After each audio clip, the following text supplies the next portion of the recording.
Yeah, I want to share some experiences Yeah. on influencers on Instagram and using Yeah. influencers to your business. And first of all, it's a great tool that should be used. Influencers on Instagram can do really good stuff, but also it's a place where you should be absolutely careful for Hmm. a bunch of factors. First of all, there are a lot of fake influencers that got their followers in a non-authentic way, and they are not really influencers. They just pumping out their numbers.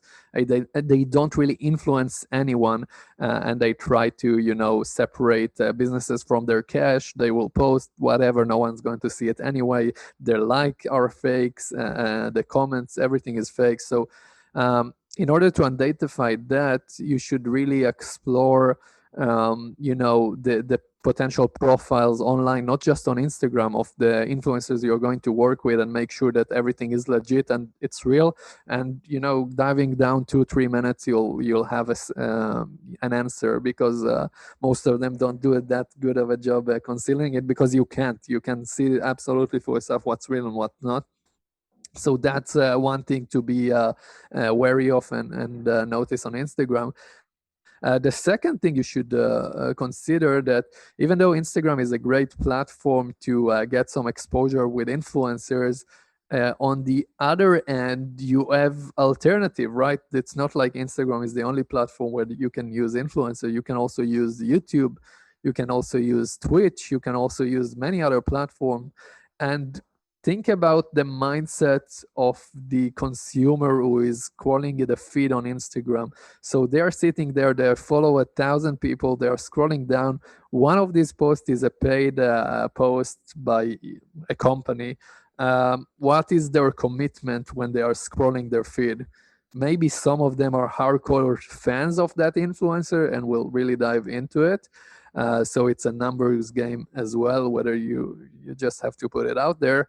But think about a YouTuber who is posting a 10-minute video and promoting your product in the last minute. Think about the amount of people who reach that last minute of the video. Maybe it will be substantially less people, but think about their commitment to that YouTuber and how they value their content to be able to watch a 10-minute and then see what they have to say. So where is the value in the proposition? Now, I'm. both are great, but Yeah. you just need to know that you have alternative and decide what is best for your product in any case. And the more complex your product is, the more likely you'll have to have some sort of explanation into it. This is why, by the way, one of the best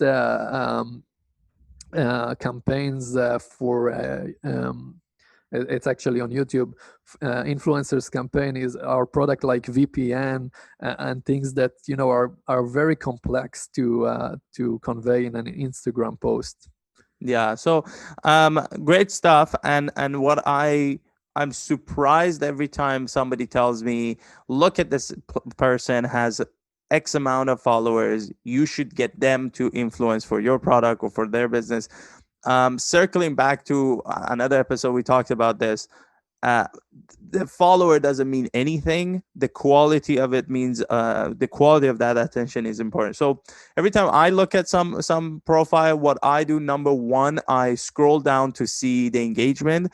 And the engagement, the likes doesn't matter, the comment is the most important thing. Yeah. If it's comment with emojis and hi, or that was a great post, again, that doesn't convey anything. If there are conversations, if there are paragraphs, if those stuff are happening, that's a plus. Number two, the content and captions, are they aligned with what your messaging is? And then when you, also, the other way to catch people is go to their IGTV or their reels and watch the views. If the views are substantially lower than the followers, there's something wrong. And Yeah. if they don't have any IGTV in 2020, again, they're not really fully capitalizing on the channel, or something is wrong. So those are a few things I look at. The other thing is, YouTube, the value is substantially different. YouTube is all of a sudden long form content. We'll dive into We'll dive this into it. I just wanted another to episode. put it out there as an alternative, Yeah. because a lot of people, when you say influencer marketing, first thing comes to mind is Instagram. And that's not the case. Exactly. And that's not the case. And with YouTube, for example, I see the value of the link and SEO and etc. So Instagram is completely different. But definitely, I'd like to. I've had bad experiences with Instagram where I send a product, I talk to them, they just posted a picture and that's it. They didn't do anything, or some of them didn't even do a picture. So really finding somebody who is willing to do a video and do a thorough explanation or whatever that might be.